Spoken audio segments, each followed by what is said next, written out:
Esta fe condenó al mundo y llegó a ser heredero de la justicia que viene por la fe. Hebreos 11, 7. Noé confió en Dios. No hubo señales externas para Noé.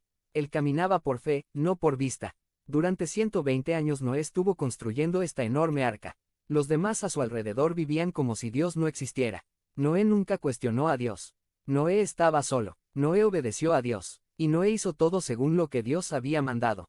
Génesis 6, 22. El Señor dijo a Noé: entra en el arca con toda tu familia porque tú eres el único hombre justo que he encontrado de esta generación.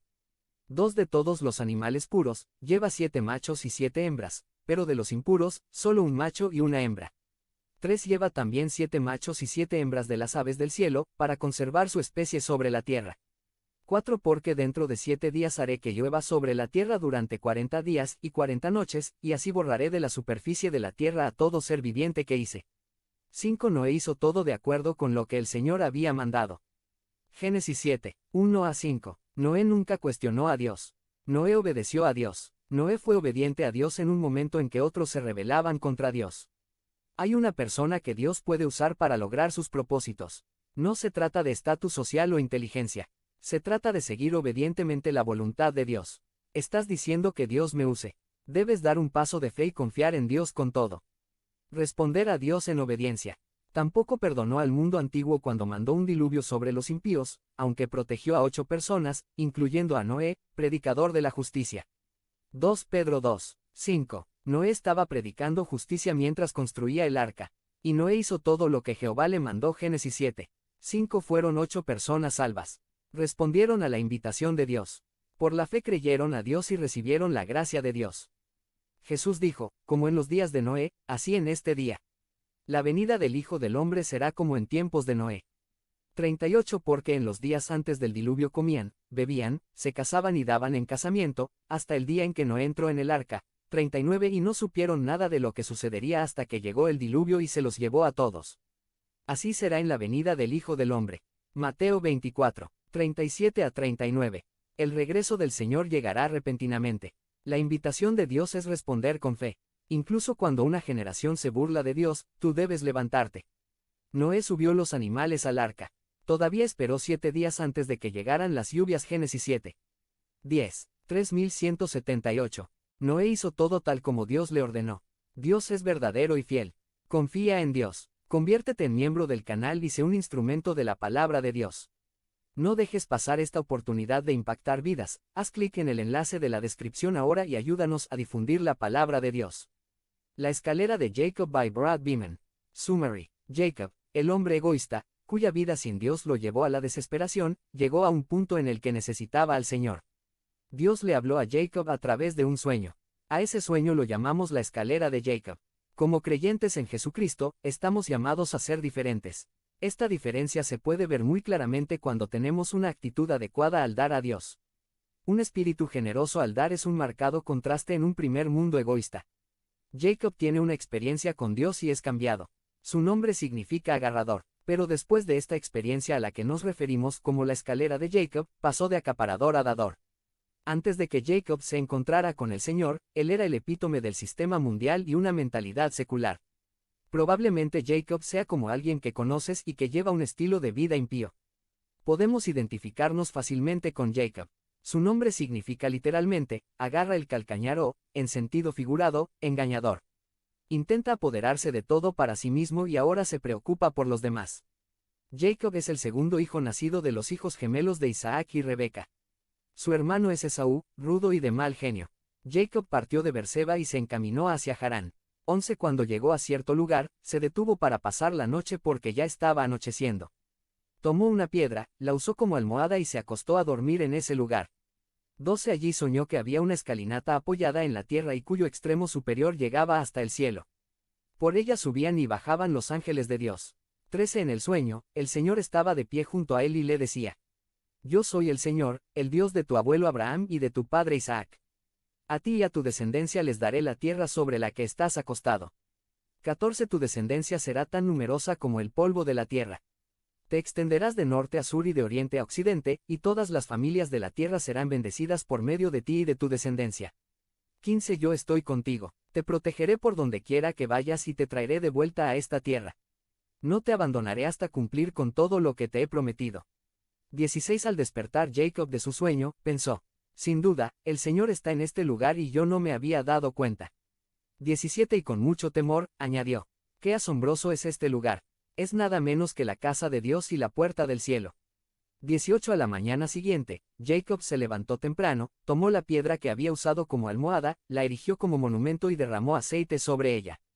3179. 19. En aquel lugar había una ciudad que se llamaba Luz, pero Jacob cambió su nombre por Betel. 20. Luego Jacob hizo esta promesa: si Dios me acompaña y me protege en este viaje que estoy haciendo, si me da alimento y ropa para vestirme. 21. Y si regreso sano y salvo a la casa de mi padre, entonces el Señor será mi Dios. 22. Y esta piedra conmemorativa que yo erigí será casa de Dios, y de todo lo que Dios me dé, le daré la 10ª parte. Génesis 28. 10 a 22, Nueva Versión Internacional.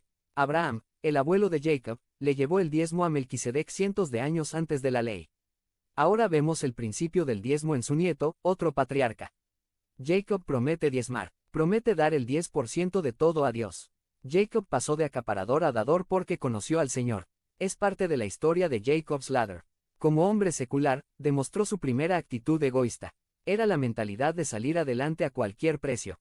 La actitud del yo primero que pisará a las personas para ascender en la escalera del éxito.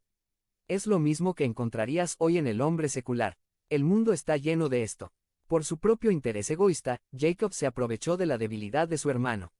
Le vendió un plato de potaje, plato de guiso, por su primogenitura. Esaú vendió su primogenitura. Jacob convenció a su hermano para que vendiera su primogenitura. Más tarde Jacob desempeña el papel de engañador. Engaña a su padre Isaac cuando es viejo y casi ciego. Le hace pensar que es Esaú y engaña a su padre para que le dé la bendición que pretendía para Esaú. Miente y toma el nombre del Señor en vano para hacerlo. Hasta este punto no se menciona a Dios en la vida de Jacob. No se habla de su vida de oración, nada de adoración o del altar de Dios. De hecho, la única vez que Jacob hasta este momento ha mencionado a Dios es para tomar el nombre del Señor en vano. Jacob es el clásico hombre secular, como aquellos sin Cristo que tú y yo conocemos. El que no tiene el Espíritu no acepta lo que procede del Espíritu de Dios, pues para él es locura. No puede entenderlo, porque hay que discernirlo espiritualmente. 1 Corintios 2, 14, Nueva Versión Internacional. Jacob ha hecho todo de manera egoísta. Su robo de la bendición de Esaú hace que Esaú amenace con matarlo. Por consejo de su madre, huye. Se dirige a su tierra natal original para encontrar una esposa. Tenía todo a su favor, pero debido a sus acciones egoístas, ahora está vacío, sin nada y separado de su familia. Su egoísmo lo ha llevado al punto en que no tiene más posesiones que la ropa que lleva puesta. No tiene hogar ni seguridad y vive como un fugitivo. Está solo y sin hogar. Utiliza una piedra como almohada. 3180. Jacob, el hombre secular, cuya vida sin Dios lo llevó a la desesperación, llegó a un punto en el que necesitaba al Señor. A menudo es entonces cuando Dios irrumpe en una persona. Dios le habló a Jacob a través de un sueño. A ese sueño lo llamamos la escalera de Jacob. Jacob está deprimido y fuera. Llegó al fondo y fue entonces cuando Dios se abrió paso cuando él era un hombre necesitado y quebrantado. Su vida de acaparamiento egoísta lo dejó vacío. Pero entonces Jacob conoció al Señor y su vida cambió. Allí soñó que había una escalinata apoyada en la tierra y cuyo extremo superior llegaba hasta el cielo. Por ella subían y bajaban los ángeles de Dios. 13. En el sueño, el Señor estaba de pie junto a él y le decía: yo soy el Señor, el Dios de tu abuelo Abraham y de tu padre Isaac. A ti y a tu descendencia les daré la tierra sobre la que estás. Génesis 28. 12 a 13, Nueva Versión Internacional. Dios mismo estaba en lo alto de la escalera. El abismo entre el hombre secular y el Dios santo fue salvado por la gracia de Dios. Jacob, el hombre egoísta que estaba solo y desamparado, experimentó la gracia de Dios. Ese lugar solitario de repente estuvo rodeado de ángeles. Dios estaba en ese lugar. Les aseguro que ustedes verán abrirse el cielo, y a los ángeles de Dios subir y bajar sobre el Hijo del Hombre. Juan 1, 51. Jesús usa la frase: los cielos se abrieron a su alrededor. De la misma manera que los ángeles ascendían y descendían por la escalera de Jacob, otros la encontrarán en Jesucristo. Somos salvos por gracia a través de la fe. Jesús es el único puente, escalera o escalera donde un hombre pecador y egoísta puede entrar en comunión con el Dios santo y justo. Jacob conoció al Dios vivo y fue transformado. Como una persona hoy con fe en Jesucristo. Tu descendencia será tan numerosa como el polvo de la tierra. Te extenderás de norte a sur y de oriente a occidente, y todas las familias de la tierra serán